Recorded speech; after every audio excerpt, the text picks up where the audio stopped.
Ժողովուրդ ջան, բարի օր, բայց իմացաք, պարզվում է Հայաստանը այնքան ժողովրդավար պետություն է, որ արտգործնախարարի պաշտոնին թառած Արադ Միրզոյանը դեռ երես ունի, գնա ելույթ ունենա եւ ճոռոմաբանի ՄԱԿ-ի մարդու իրավունքների հարցերով զբաղվող կազմակերպություններում, խոսելով մի երկրի մասին, որտեղ տասնյակ քաղբանտարկյալներ կան, որտեղ չկա գեթ մեկ ֆունդամենտալ ազատություն եւ իրավունք, որը չի ոտնահարվում, որտեղ ընտրությունները սկսել են կեղծվել ընտրություններից 4-5 ամիս առաջ։ Նա մեջ է բերում Freedom House-ի 2025 թվականի զեկույցը,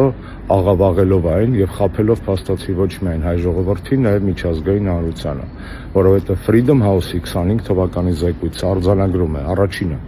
որ Նիկոլ Փաշինյանը եւ իր իշխանությունը ունեն ցածր լեգիտիմություն եւ ինքնիշխանության ցածր մակարդակ, որ Հայաստանում կոռուպցիայի դեմ պայքարը անարդյունավետ է, իշխանությունների կոռումպացվածությունը փաստ է։ Այս զեկույցն եմ ցիտում, որը կդնեմ այս վիդեոյի տակ, որտեղ կրթական համակարգը բարձր քաղաքականացվածության աստիճան ունի, որտեղ Հայաստանի դատական համակարգը խայտառակ վիճակում է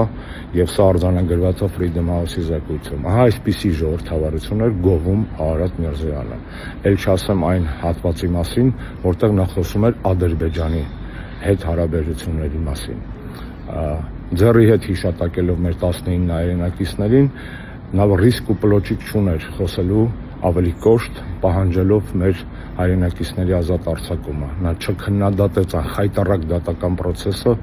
որով մեր հայրենակիցները դատապարտվում են կամ ցմահ կամ 20 տարի ազատազրկման։ Արարատը խոսեց նաև ցեղասպանությունների միջազգային խնդիրների մասին, մոռանալով, որ հենց Հայաստանի կառավարությունը եւ իր արտգործնախարարությունն են հայոց ցեղասպանության միջազգային ճանաչումը գետնով տալիս, ջրում այդ process-ը, որ Հայաստանը 15 թվականին Սերժ Սարգսյանի նախաձեռնությամբ ՄԱԿ-ի օրացույցում մցրեց ցեղասպանությունների կանխարգելման միջազգային օր հասկացությունը, որի հետ կապված Հայաստանի ԱԳՆ-ն վերջի տարիներին նույնիսկ հայտարարություն չի անում։ Իրականում Հայաստանը դառնում է Եվրոպայի խորհրդի ամենաավտորիտար պետություններից մեկը եւ բացարձակ զարմանալի չէ, որ նրանք եւ Ալիևեն իրար ջանգյուլում են ձոնում միջազգային ասպարեզներում։ Եվ Նիկոլը եւ Ալիևը Եվրոպայի խորհրդի վերջին ամենազզվելի բռնապետերն են կապի մեջ։